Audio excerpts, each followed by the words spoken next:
The Began family is one of many grappling with the inexplicable loss of a child. Their daughter, Rosie, passed away at the age of 2.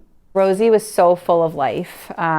She was just a very happy little girl. She was joking all the time. She loved being around her family. Yeah, I mean, she was our world. Like, our entire life revolved around her. What began as an ordinary family evening ended in tragedy with the discovery of Rosie's lifeless body early the next morning.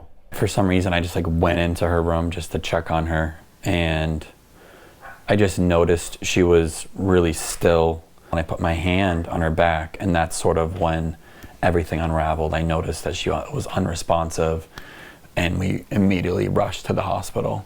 Despite rushing her to the hospital, doctors couldn't determine the cause of Rosie's sudden passing.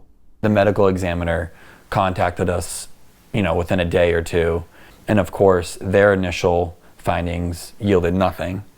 Amidst every parent's worst nightmare, the Began family sought answers. A clue came from a recent New York University study in which the Begans agreed to participate. Researchers scrutinized bedroom camera footage of Rosie and several other children, uncovering a potential cause of their premature demise, a brief set of seizures.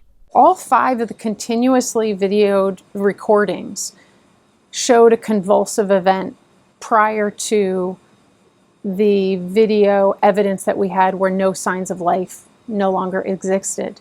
We saw that the convulsions were short, they were less than a minute. That was eye-opening and shocking to everyone involved.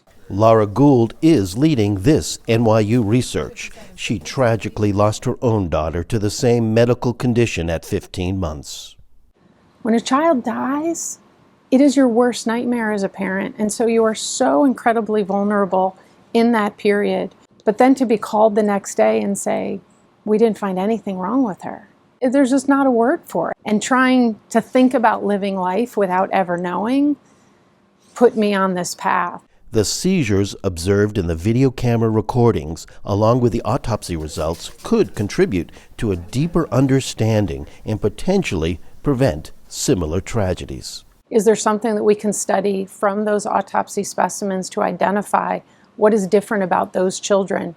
And then we can use that to understand what risk factors and identify those children at risk. And that is why these crib camera videos that we've been able to collect have been such a remarkable piece of evidence in piecing together this story.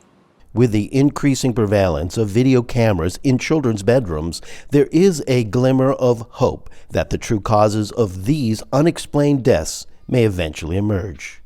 Aron Ranen, VOA News, New York City.